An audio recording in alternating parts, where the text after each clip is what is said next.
উচ্চ ফলনশীল ধান চাষের সাফল্য মিলল পূর্ব মেদিনীপুর জেলায়।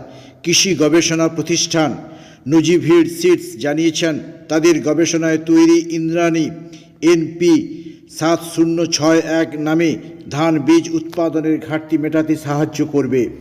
পরিসংখ্যান বলছে, পশ্চিমবঙ্গে শুধু ধান উৎপাদন কমেছে শুধু এমন নয়, সামগ্রিকভাবে কৃষিজাত উৎপাদন হ্রাস পেয়েছে। এই জন্য মূলত জলবায়ু পরিবর্তনকে দায়ী করা হয়েছে। এই সমস্যা মেটাতে উচ্চ ফলনশীল শস্যের দিকে ঝুঁকছেন সকলেই। এই ধরনের ধান চাষে রোগ প্রতিরোধ ক্ষমতা বেশি বলে পোকামাকড়ের আক্রমণ, ফসল নষ্ট হওয়ার আশঙ্কাও কম হয়।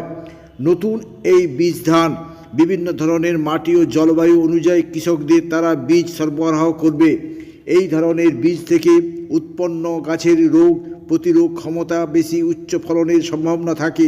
পূর্ব মেদিনীপুর জেলার পটাশপুরে কৃষ্ণপুর গ্রামে চাষিরা ইন্দ্রাণী ধান চাষে ভালো সাফল্য পেয়েছে। কারণ বন্যায় বেশ কয়েকটি দিন ক্ষেত ডুবে থাকলেও এই গাছে তেমন ক্ষতি হয়নি। শীষের দীর্ঘ বেশ বড় হওয়ায় ধান কাটতেও খুব সুবিধে হয়। তাছাড়া দানাগুলিও বেশ পরিপুষ্ট।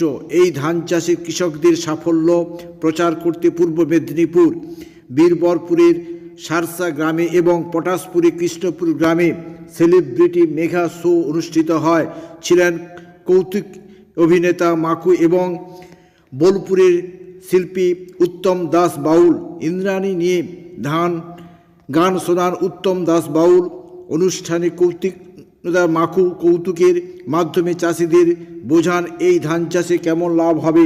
কর্তৃপক্ষ আশা করে এই ধান চাষে করলে কৃষকদের অর্থনৈতিক অবস্থা দ্রুত উন্নতি হবে।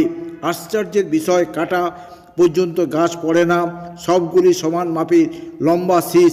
একসঙ্গে সব ধান পাকে, তাই কাটা সহজ এবং ফসল পাওয়া যায় বেশি।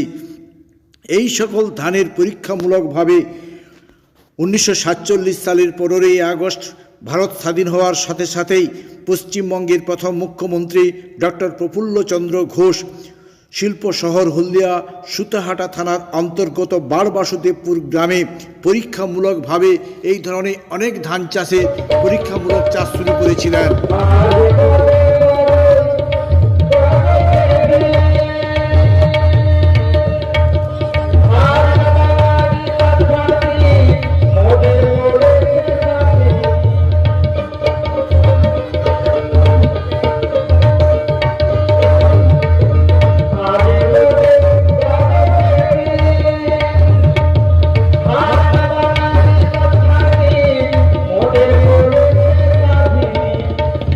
Thank you.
কেক আর পেস্ট্রিতে জিবে জল সপারি ওয়াও আশাতে লাজবাব নিউ বিদ্যুৎ বেকারি টিপটপ টিফিনে और हैप्पी पार्टी নিউ বিদ্যুৎ বেকারি মানডে টু সানডে ছোট বড় সবার পছন্দ একটাই নিউ বিদ্যুৎ বেকারি প্রতিদিন চাই চাই না না না না